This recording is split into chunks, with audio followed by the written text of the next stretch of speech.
The Constitution's only explicit guidance regarding immigration is that Congress has the power to create, quote, a uniform rule of naturalization. The focus was on managing who could become a citizen rather than who could enter the country. In 1790, Congress used this power to pass the first naturalization law. It allowed anyone who resided in the country for at least 2 years to apply for citizenship. The only restrictions were, quote, free white persons and, quote, being of good character. Any court of record, state or federal, could provide this naturalization.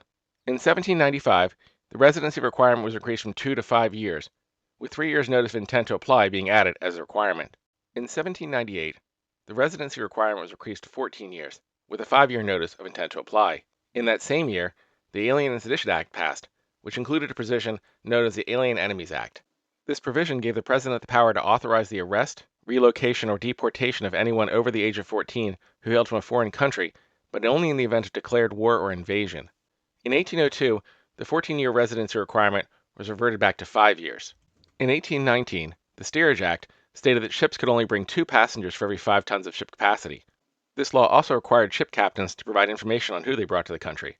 This was the first time a federal passenger manifest collection process existed. In 1848, following the Mexican-American War, the Treaty of Guadalupe Hidalgo guaranteed U.S. citizenship to Mexicans who remained in the newly annexed territories unless they specifically requested otherwise.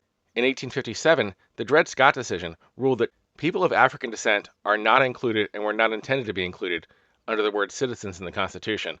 This invalidated free black citizenship for a time.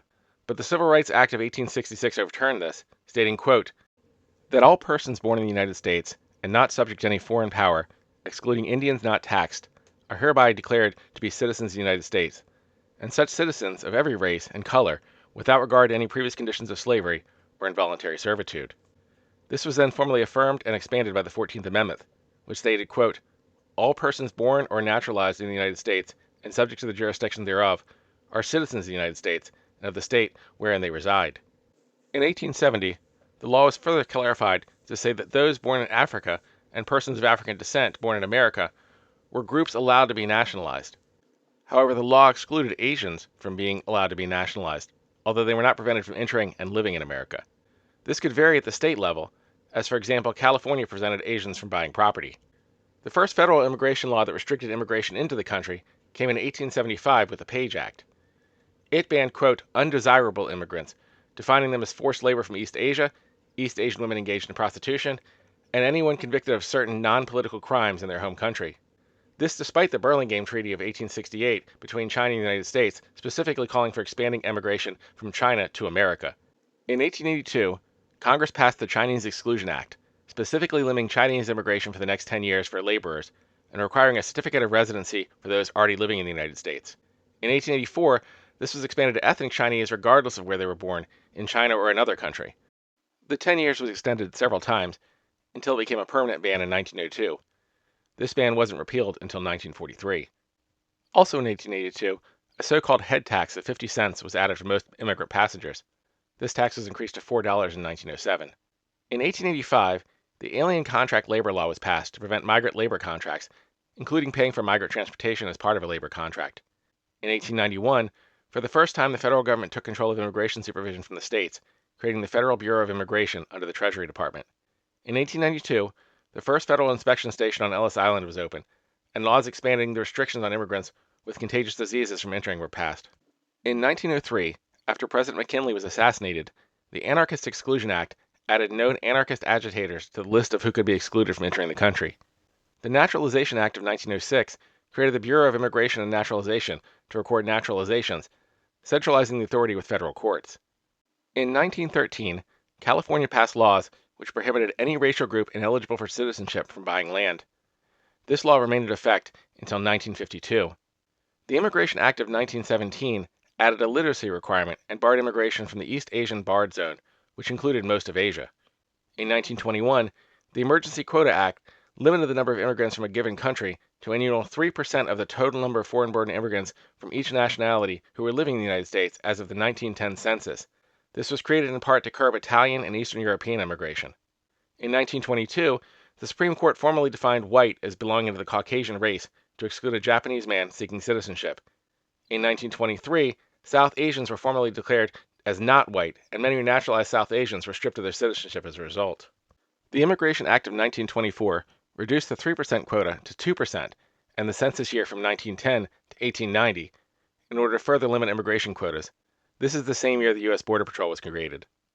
In 1932, President Hoover restricted visas in response to the Great Depression and used law enforcement to pressure the involuntary removal of between 500,000 and 2 million Mexican Americans, most of whom were citizens under the law. In 1942, when labor trends had reversed, the Bracero program was created in order to incentivize bringing immigrant labor into the United States.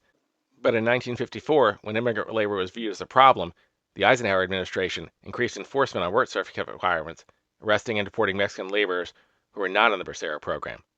In 1946, Filipino and Indians were permitted to become citizens. This is also the same year that the U.S. occupation of the Philippines, which had begun in 1898, ended. The Immigration and Nationality Act of 1952 revised the national origin formula to use the 1920 census, counting Puerto Rico and the Virgin Islands and Guam in the calculations, and changing how the quotas were calculated, while also removing racial bans on ineligibility for naturalization. Truman attempted to veto the bill as racist, but his veto was overturned.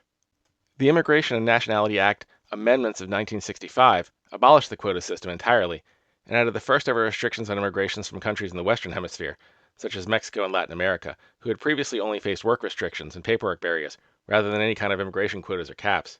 This law also created a law for refugees and asylum seekers. The Refugee Act of 1980 clarified the definition of refugee using United Nations standards. In 1986, the Immigration Reform and Control Act created the first penalty for employers who violated immigration hiring laws, while also providing amnesty to approximately 3 million people who had technically violated immigration laws, most of whom being in violation of the 1965 law that added restrictions from immigrants from Mexico, Latin America, and South America. The Immigration Act of 1990 increased both the number of visas available by 40% and the total number of legal immigrants permitted in a year. It also created new types of work visas and the temporary protected status category.